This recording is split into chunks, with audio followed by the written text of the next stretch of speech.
सुप्रभात बच्चों।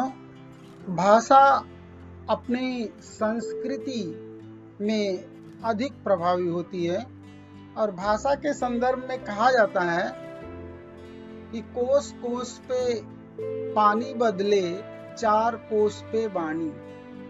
इतनी अधिक विविधता है अपने देश की। अगर भारतवर्ष की बात करें तो हर 10-12 किलोमीटर के अंतर पर लोगों की जुबान में, लोगों की वाणी, भाषा में थोड़ा बहुत तो अंतर देखने को मिलता ही है। ये ऐसा क्यों है, इस पर महादेवी जी का क्या विचार है, उसे हम जानते हैं। मानव व्यक्तित्व जैसे प्राकृतिक परिवेश से प्रभावित होता है, उसी प्रकार उसकी भाषा भी अपनी धरती से प्रभाव ग्रहण करती है और यह प्रभाव ही भिन्नता का कारण हो जाता है।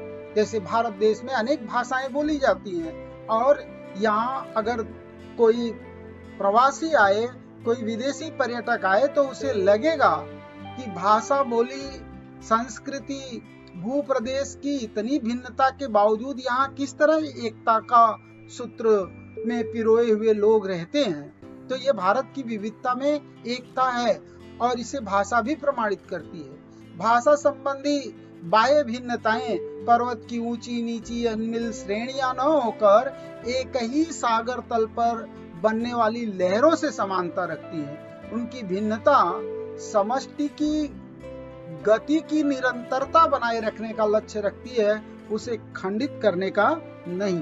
तो बच्चों ये समझ लेना चाहिए कि भाषा की भिन्नता का लक्ष्य समष्टि की गति की निरंतरता को बनाए रखना है और गति की निरंतरता को खंडित नहीं होने देना है। ये भाषा का कार्य है। अब देखें, प्रत्येक भाषा ऐसी त्रिवेणी है जिसकी एक धारा व्यवहारिक जीवन के आदान प्रदान सहज करती है, दूसरी मानव की बुद्धि और हृदय की समृद्धि को अन्य मानवों की बुद्धि तथा हृदय के लिए संप्रेषणीय बनाती है, और तीसरी अंतःसलिला के समान किसी भेदातीत स्थिति की संयोजिका है। आप समझ लें भाषा के कार्य क्या हैं।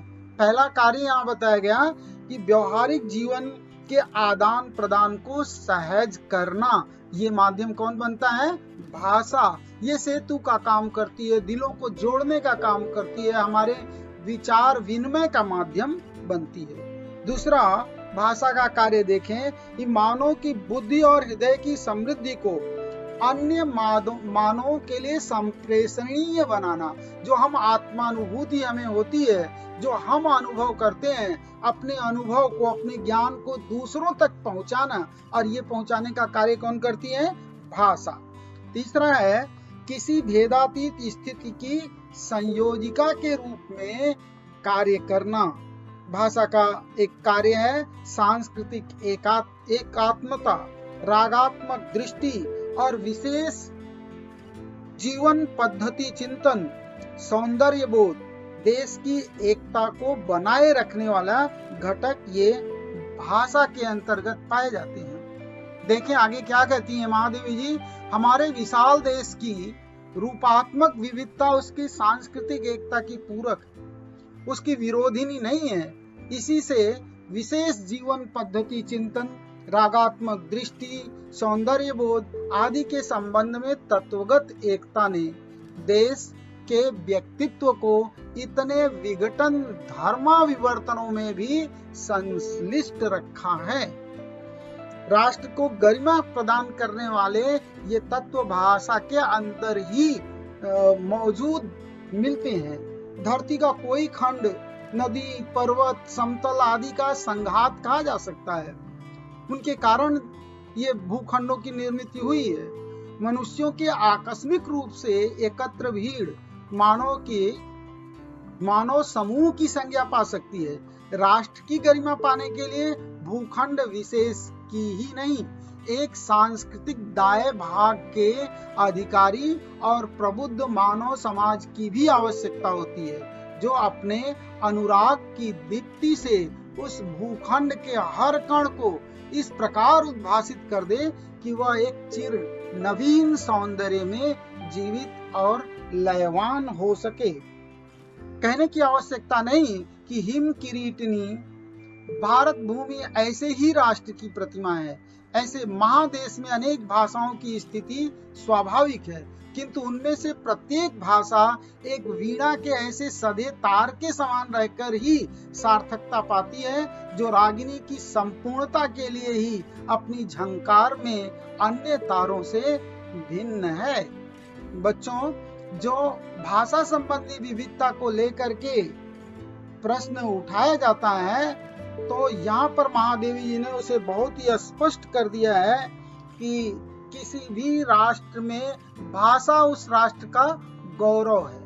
भाषा संबंधी जो विविधता है वो इंद्रधनुष के अनेक रंगों की तरह है, जो इंद्रधनुष की शोभा को बढ़ाती है। ऐसे ही भाषा भी किसी राष्ट्र को गौरव प्रदान करने वाला तत्व है। जो राष्ट्र को गरिमा प्रदान करने वाले, जिसके कारण कोई राष्ट्र संज्ञा पाता है, उसके जो घटक हैं उनमें सांस्कृतिक विरासत, प्रबुद्ध मानव समाज, ये दो प्रमुख हैं। सभी भारतीय भाषाओं ने अपने चिंतन की उपलब्धियों तथा भावना की उपलब्धियों से राष्ट्र जीवन को समृद्ध बनाया है।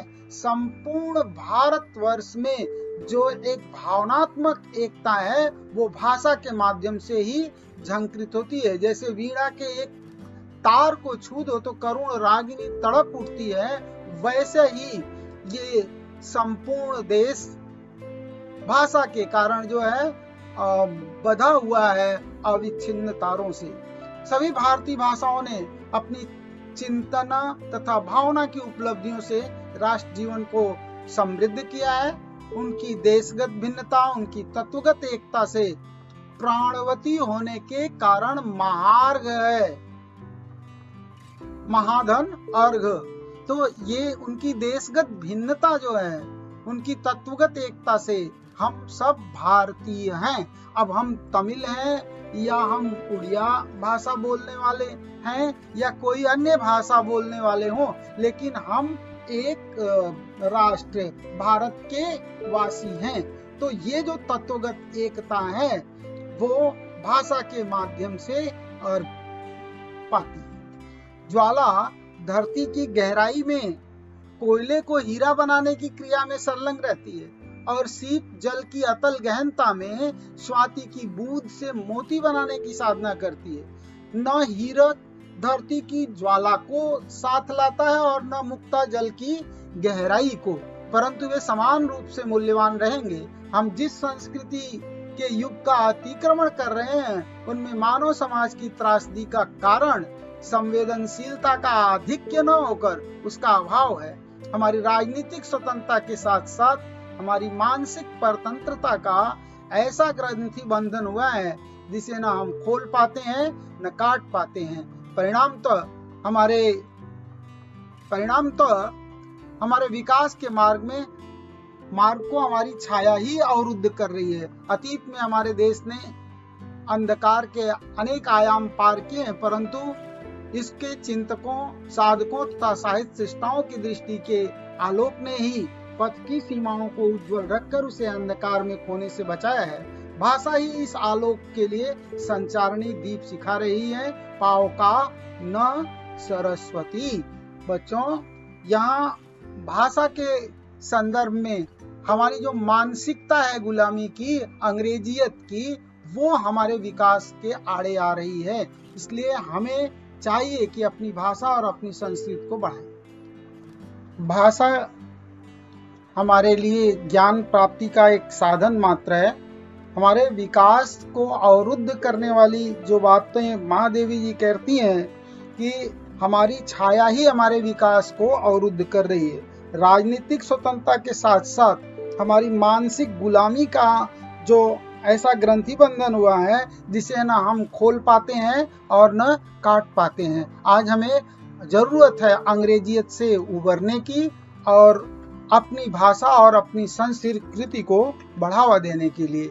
आपको इस प्रकरण से एक गृह कार्य जिसमें भाषा सेतु का कार्य करती है, एक, और नंबर 2, भाषा सांस्कृतिक एकता की सूत्रधारिणी होती है। ये 2 होमवर्क आपको कंप्लीट करना है।